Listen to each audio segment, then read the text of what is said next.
पढ़ा पहला यूहन्ना 1:7 में हम लोगों ने पढ़ा, ठीक है।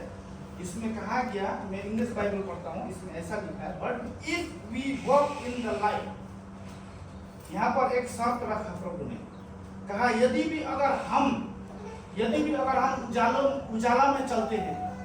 अब अंधकार में चलेंगे तो कुछ चीज को दिखाई पाएगा? नहीं दिखा जाएगा ना। जब हम उजाला में चलेगा तभी दिख जाएगा कि रास्ता में कहीं सांप तो नहीं है, रास्ता में कोई गड्ढा तो नहीं है जहां मैं पैर डाल दूं और मैं गिर जाऊं वहां पर, ठीक है। तो इस प्रकार से हमें उजाला में चलने का परमेश्वर ने एक प्रावधान दिया कि तुम उजाला पर चलो। If we walk in the light as he is in the light, we have fellowship with one another। तभी हमारा संगति एक दूसरे पर बना रहेगा। संगति की आवश्यकता बहुत है, क्योंकि और इसका विषय में अगर हम देखेंगे तो मंडी जो होता है, चर्च जो होता है, ये एक मतलब बॉडी ऑफ क्राइस्ट बोला जाता है। और जितने लोग हमें जो प्रभु ने बचाया, हम उनका अंग है, ठीक है। हाथ एक अंग है, हाथ क्या करता है बोलिए तो कुछ चीजों को उठाता है, ठीक है। आंख का काम क्या है? देखने का है। कान का काम है सुनने का, मुंह का काम है बोलने का। तो सभी प्रकार का मतलब जो एक अंग प्रभु ने मंडी में जो दिया है, तो उसी अनुसार हम सभी मसीह यीशु में एक बॉडी है। तो हमें उजाला में रहने का जरूरत है। जब भी हम उजाला में चलेंगे, क्यों हमें चलना पड़ता है? क्योंकि परमेश्वर का वचन, अभी अगर उसे भी हम देखेंगे तो थोड़ा वो होगा। यूहन्ना के किताब 14:6 में लिखा है कि परमेश्वर रास्ता है, वो उजाला भी है, वो जीवन भी है, उसके बिना पिता तक कोई नहीं जा सकता।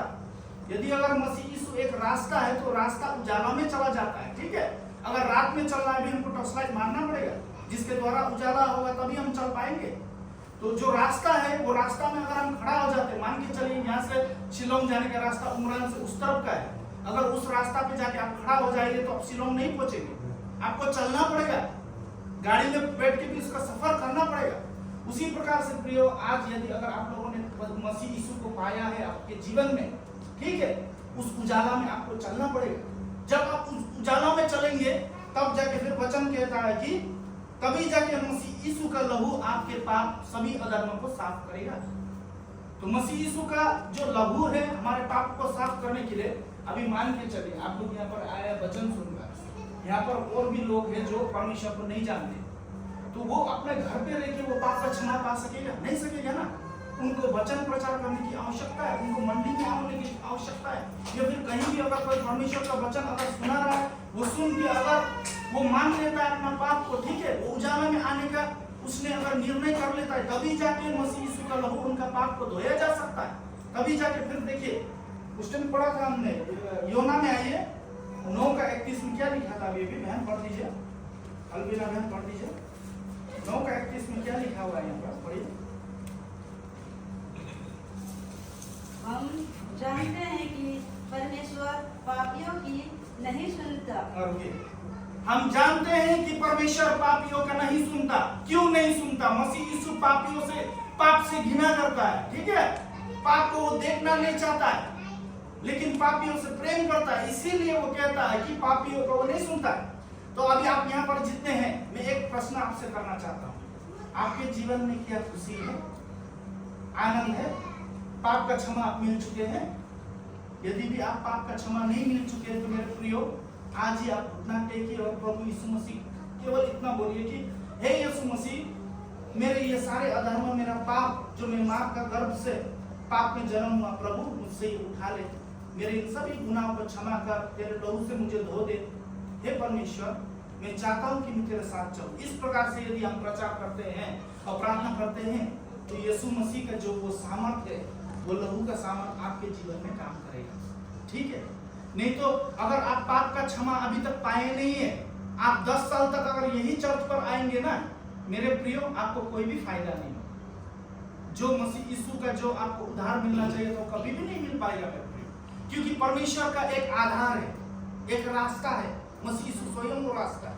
हमको उस रास्ता में चलना पड़ेगा, ठीक है। अभी हम फुटबॉल खेलते हैं, ठीक है, फुटबॉल आपने देखा है, बहुत आदमी खेलते हैं। फुटबॉल खेलते वक्त क्या लगाता है? जर्सी लगाता है, बूट लगाता है, मोजा लगाता है, सब कुछ लगाने के बाद में रेफरी का ठीक ठीक उसको बात मानना पड़ता है, ठीक है। ऑफसाइड होगा तो वो सीटी मारेगा, रुकना पड़ेगा, ठीक है। उसी प्रकार से जो हमारा दौड़ है आगे रखा हुआ है, उस दौड़ को हमको क्या करना है, दौड़ना है। लेकिन यह हेब्रू, आइए हेब्रू के किताब 12 अध्याय में आइए, 12 अध्याय का 1 और 2 पद पढ़ लीजिए। आप थोड़ा समझने का कोशिश कीजिए, अगर और भी समझना चाहते हैं तो बाद में भी हम बात कर सकते हैं इस विषय में, ठीक है?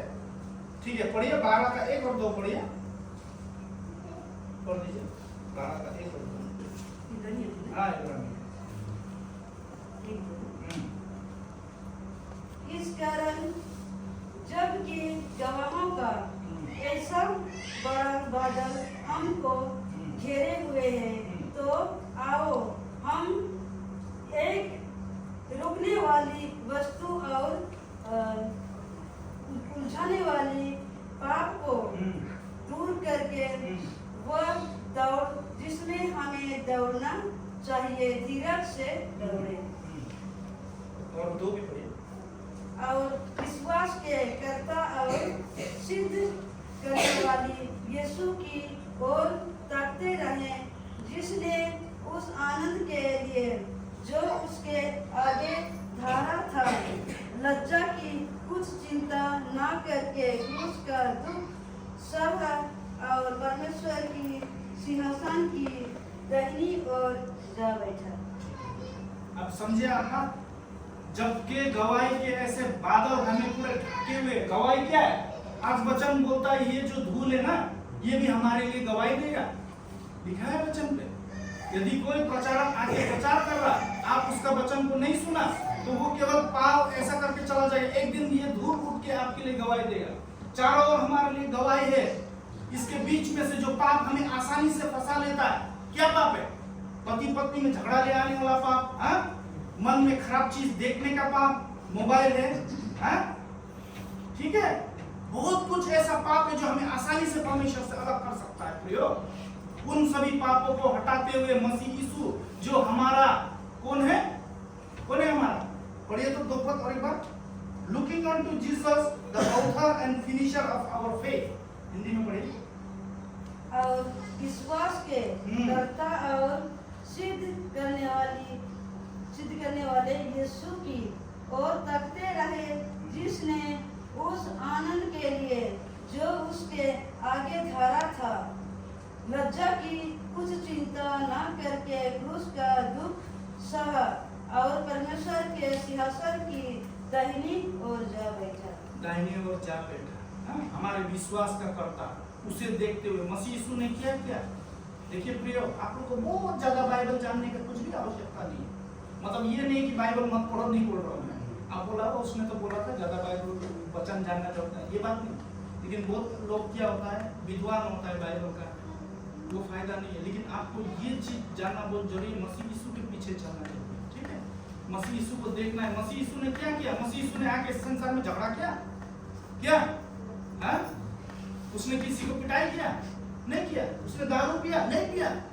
तो वो जब हमारा करता है, विश्वास का करता है, वो सब कुछ हमारा है, उसको देख के हमें चलना है प्रियो, ठीक है? आपका पास में आपका दोस्त का अगर झगड़ा लग जाता है तो ठीक है, मानता है आपका दोस्त का गलती है, आपका नहीं, फिर भी माफ कर दो, बोलो ठीक है भाई मेरा गलती होगी, मुझे माफ कर, ठीक है?